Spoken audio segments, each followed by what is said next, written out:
현대인들의 소원 중에 하나가 이거예요. 누가 내 그 속 깊은 말까지 좀 다 들어줬으면 너무너무 좋겠다라는 거죠. 근데 우리 그리스도인들에게는 그분이 계세요. 누가 계시죠? 그렇습니다. 우리 하나님 주님께서는 우리가 그렇게 내 속 깊은 것까지 다 말하기를 기다리고 계세요. 근데 종종 이렇게 말하는 분이 있어요. 어떻게 하나님께 말을 해야 되는지 잘 모르겠습니다. 어떻게 기도해야 될지 잘 모르겠습니다. 주님의 제자들도 그랬죠. 그래서 주님께 직접 이렇게 말씀하셨어요. 우리에게 기도를 좀 가르쳐 주십시오. 그래서 주님께서 기도를 가르쳐 주셨습니다. 그것을 우리는 주기도문이라 부릅니다. 이 주기도문, 정말 인생에 가장 필요한 모든 것들이 다 담겨 있어서 교회가 아주 소중히 여기는 보물이죠. 그리고 그것을 이렇게 예배 때 찬양으로도 많이 해요. 주기도문송. 근데 안타깝게도 그 찬양으로 만든 것에는 아주 중요한 것이 빠져 있어요. 뭐냐면 우리가 우리에게 잘못한 사람을 용서한 것 같이 이 부분을 빼버렸어요. 근데 그 부분이 너무너무 중요하거든요. 왜냐하면 마태복음 6장에 주님께서 가르쳐준 기도의 본문 이어서 곧바로 주님께서 이렇게 말씀하셨습니다. 우리 함께 읽어볼까요? 너희가 남의 잘못을 용서해 주면 너희 하늘 아버지께서도 너희를 용서해 주실 것이다. 그러나 너희가 남을 용서하지 아니하면 너희 아버지께서도 너희 잘못을 용서해 주지 않으실 것이다. 이 기도의 가르침에 대해서 가장 어울리는 말씀이 오늘 본문입니다. 오늘 본문에 어떤 사람이 1만 달란트를 빚졌어요. 근데 임금이 그것을 용서해 줬어요. 탕감해 줬어요. 근데 가다가 100데나리온 만난 사람 만나서 너 빚 다 갚아 하고 다시 그에게 멱살 잡고 싸우다가 옥에 넘겨버렸어요. 그 소식을 듣고 왕이 이 악한 종아하고 다시 그를 옥에 가뒀다는 거예요. 오늘 본문의 핵심은 사실 돈에 있어요. 돈. 100데나리온이 얼마입니까? 1데나리온은 노동자 1일 품삯.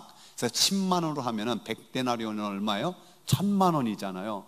서민들로서 꽤 큰 돈을 빚진 사람에게 그렇게 한 거예요.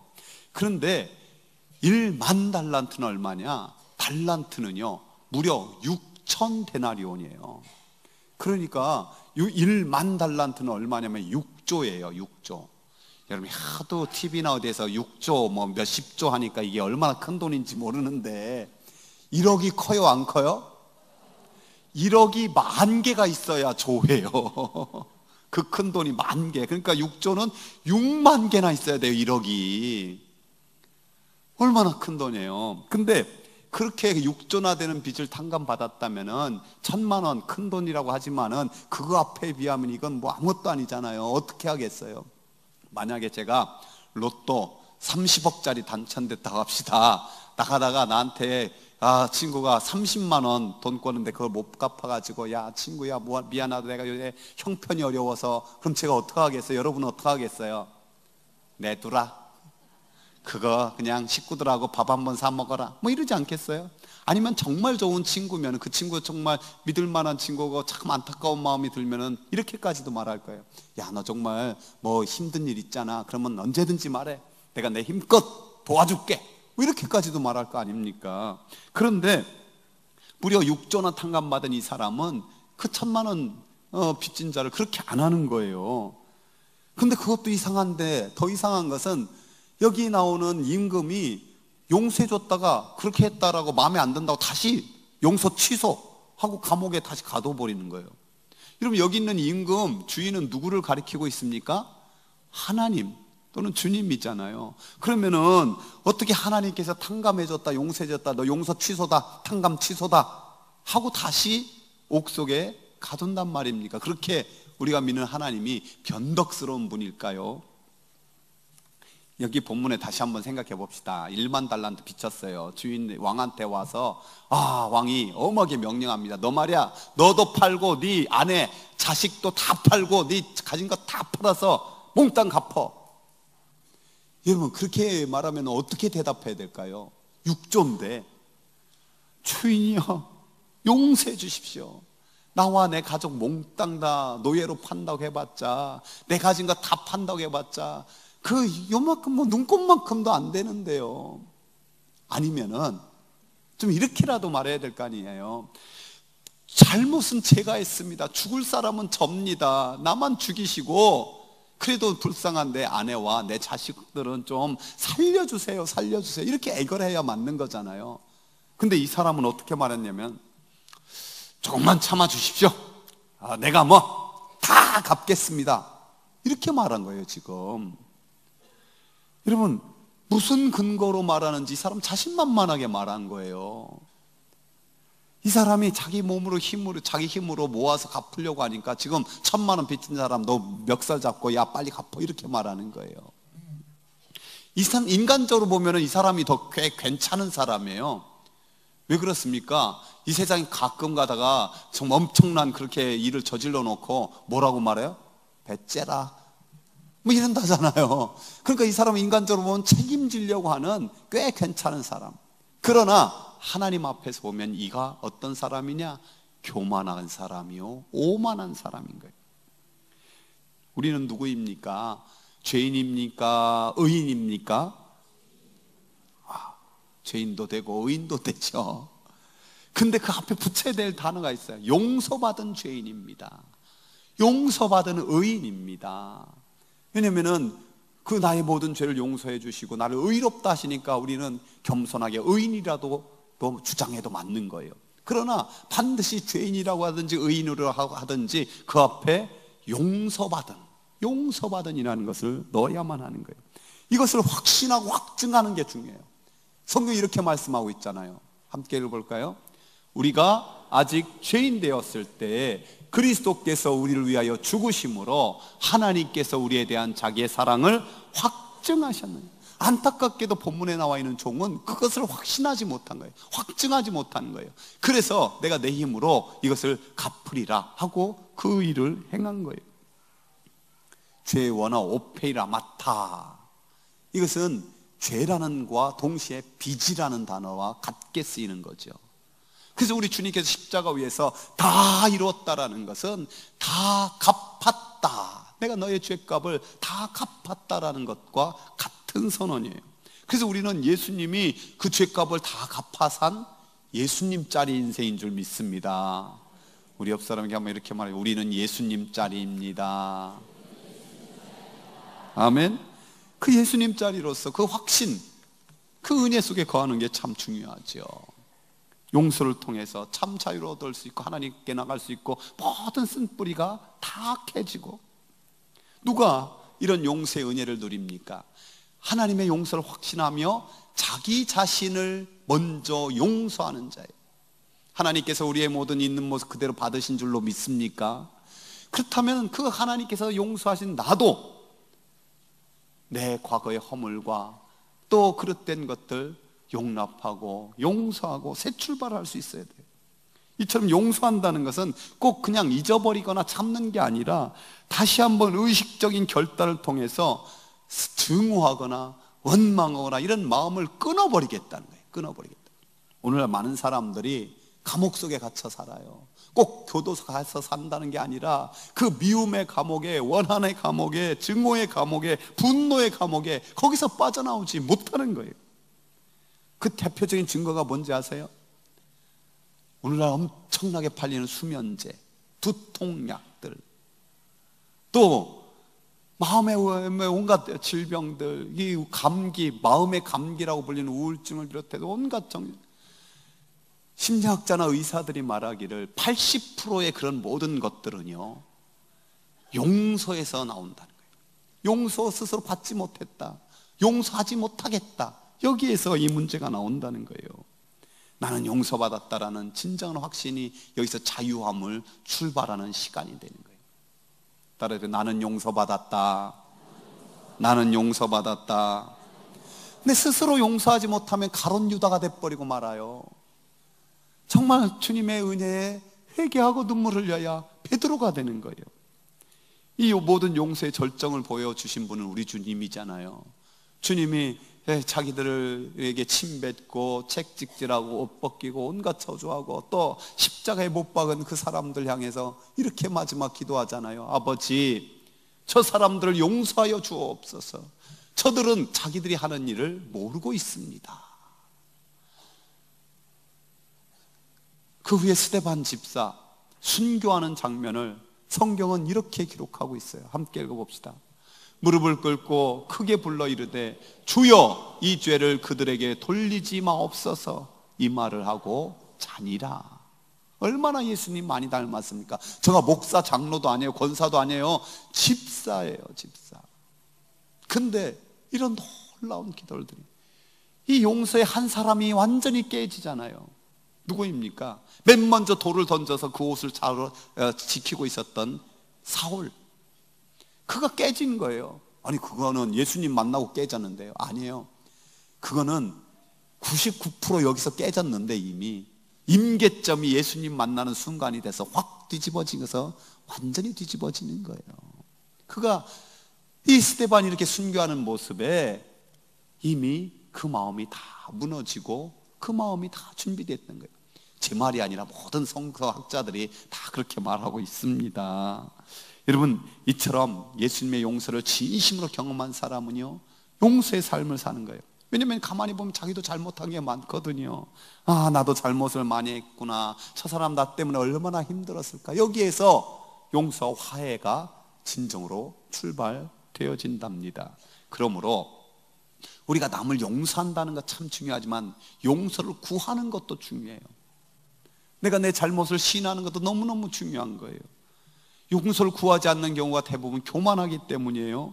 용서하기도 쉽지 않지만은 하나님과 사람 앞에 자기의 허물과 죄를 인정하는 것 역시 쉽지만은 않아요. 그러나 회개가 없는 용서는 결코 완전한 용서가 되지 못해요. 그래서 본헤퍼 목사는 그의 책 제자의 길에서 이런 정의를 했죠. 회개함이 없는 용서는 싸구려 은혜. 따라서 해볼까요? 회개함이 없는 용서는 싸구려 은혜다. 싸구려 은혜다. 그렇습니다. 그래서 하나님 생각해 보세요. 하나님께서 예수님 보내서 십자가에서 우리의 모든 죄를, 우리의 죄뿐만 아니라 인류의 모든 죄와 허물을 다 용서해 놓으셨잖아요. 그럼에도 불구하고 여전히 회개를 강조하고 계세요. 왜 회개를 강조합니까? 회개를 통하여 이미 용서해 주신 십자가 사건이 실제적으로 능력을 발휘하게 되는 거예요. 그 효력이 회개를 통해서 역사로 나타나기 때문에 그러는 거예요. 구원파나 신천지는 이것을 잘 몰라요. 그래서 회개 한 번만 하면 끝이라는 거예요. 진짜 회개. 물론 구원을 위한 회개는 그럴 수 있어요. 그러나 성화를 위한 회개, 주님을 더 닮은 회개, 우리 삶 가운데 천국이 이뤄지는 회개는 끊임없이 필요하잖아요. 왜? 우리가 여전히 연약하고 넘어지니까. 베드로의 발을 씻길 때 내 발 안 돼요 할 때 주님이 뭐라고 말씀하셨어요? 이미 목욕한 자도 발은 씻어야 된다. 우리가 목욕이 우리의 구원을 위한 회개라면 우리가 손발 씻어야 맨날 되는 것, 성화를 위한, 주님 닮기 위한 회개 꼭 필요한 거죠. 근데 우리가 이런 진리를 너무너무 잘 알고 있으면서도 생각대로 마음 따로일 때가 많잖아요. 내 마음이 안 된다고. 그래서 우리는 주님 앞에 이런 기도가 필요해요. 한번 해볼까요? 예수님, 제게 용서의 확신이 필요해요. 나를 용서하는 회개의 영을 부어주옵소서. 저를 진심으로 용서할 수 있는 마음 주옵소서. 제게 주님 마음 주옵소서. 예수님의 용서가 정말 필요한 거예요. 여러분, 우리가 꼭 알아야 될 놀라운 영적 진리가 하나 있는데요, 그건 뭐냐면 우리에게 죄사함의 권세가 있어요.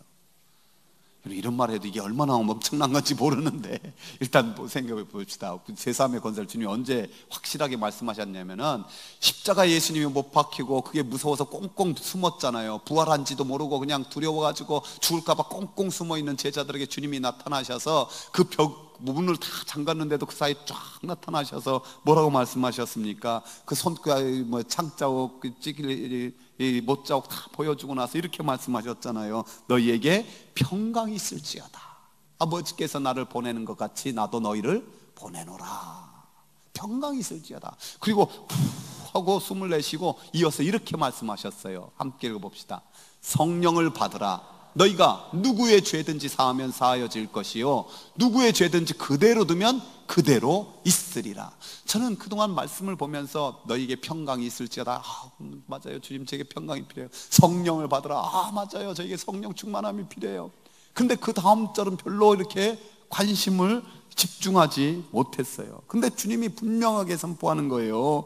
너희가 누구의 죄든지 사하면 사하여질 것이고 누구의 죄든지 그대로 두면 그대로 있으리라. 이 사죄의 권세를 우리에게 준다는 거예요. 엄청난 거잖아요. 여러분, 아직도 엄청난 건지 모르는데 여러분, 예수님 많은 이적 가운데 그런 표현들이 있어요. 예를 들어 누가복음 5장에 가보면은 중풍병자 4사람을 친구들이 메고 오잖아요. 주님 앞에 갔는데 너무 사람이 많아 들어갈 수 없어요. 지붕을 뚫어라. 지붕을 뚫고 내리니까 그 믿음을 보고 주님이 뭐라고 말씀하셨어요? 이 사람아, 내 죄사함을 받았느니라. 얼마나 그러면서 고침받으니까 사람도 할렐루야 놀래야 되는데 그 중에 상당수는 마음속으로 이런 생각을 해요. 바리새인과 사두개인들이 이 신성모독하는 자가 누구야? 오직 하나님 외에 누가 능히 죄를 사할 수 있다고? 우리의 보기엔 분명히 인간인데 인간이 가질 수 없는 게 죄사함의 능력인 거예요.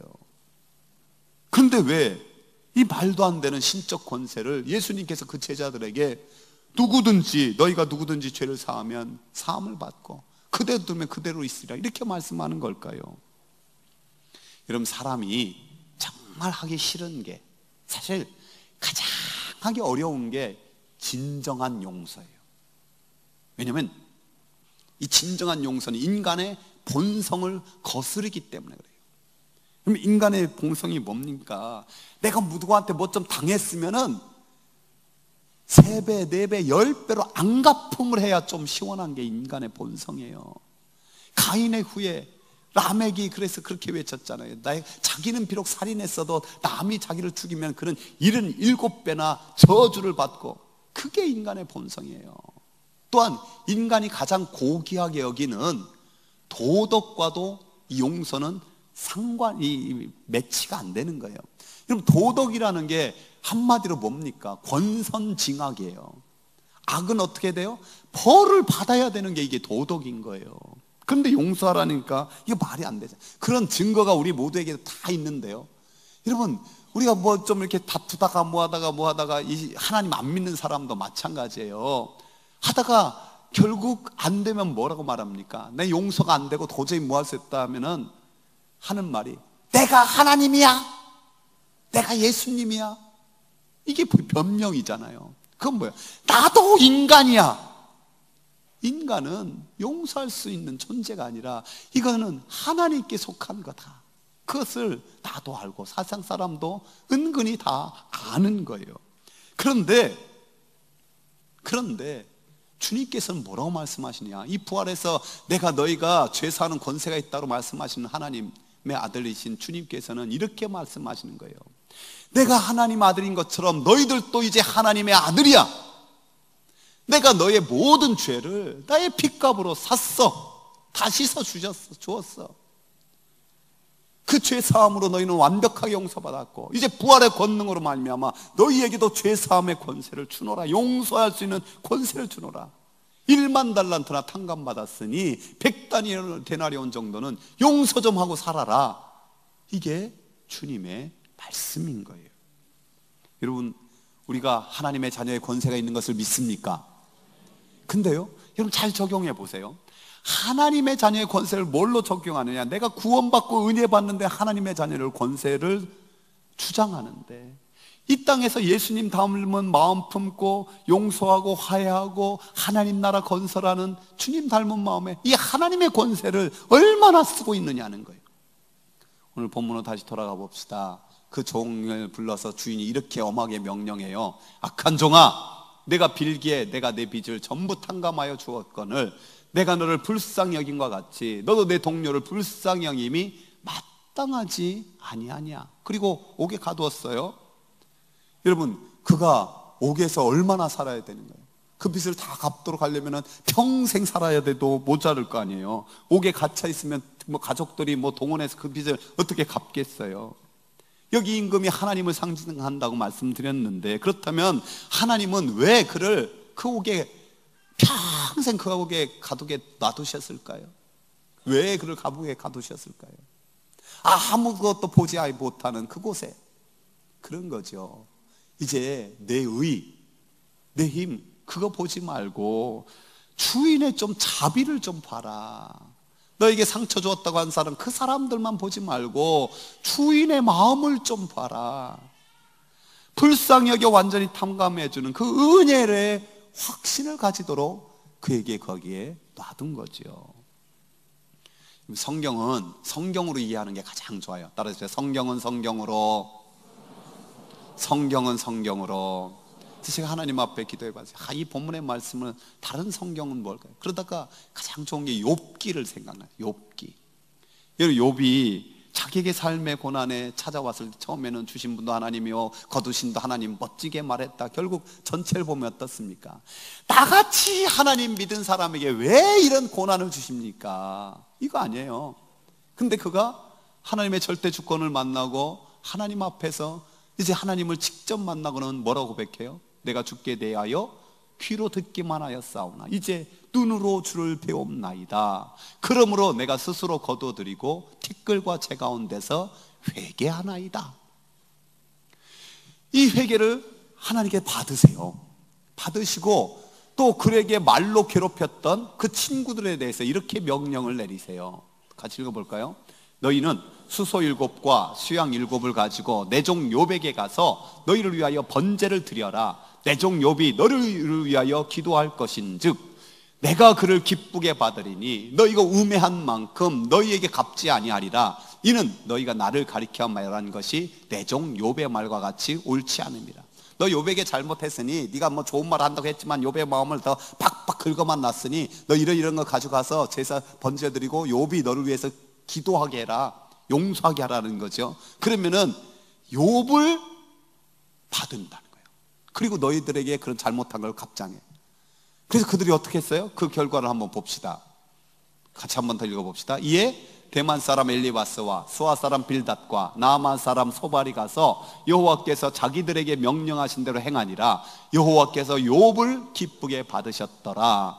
욥이 그의 친구들을 위하여 기도할 때 여호와께서 욥의 곤경을 돌이키시고 여호와께서 욥에게 이전 모든 소요보다 갑절이 나죠. 여러분, 그 친구들이 와서 용서하라고 했을 때 욥이 그들을 위해서 기도해요. 그들을 위해 기도했는데 성경은 놀랍게도 그들을 하나님이 용서하셨더라 이렇게 기록하지 않고 하나님이 누구를 받으셨더라? 그렇게 용서 기도해주는 욥을 받으셨더라. 그리고 그렇게 용서 기도해주는 욥의 곤경을 드디어 그때 곤경을 돌이키시고 욥에게 갑절의 은혜와 복을 주셨더라 이렇게 기록하는 거예요. 여러분, 여기서 우리가 참으로 왜 그렇게 하나님께서 용서의 확신을 가지고 좀 용서하며 살아라는 비결이 이 안에 또 다 이미 욥기에도 담겨져 있잖아요. 그렇습니다. 하나님이 저와 여러분에게 용서의 확신을 가지고 그렇게 좀 화해하는 삶을 잘 살길 원하시는 그 아버지 마음을 잘 아실 수 있기를 바랍니다. 그래서 하나님께 더욱더 그 마음 가운데 갑절이나 은혜와 복을 주셔서 그리스도의 향기 나는 삶 살기를 축복합니다.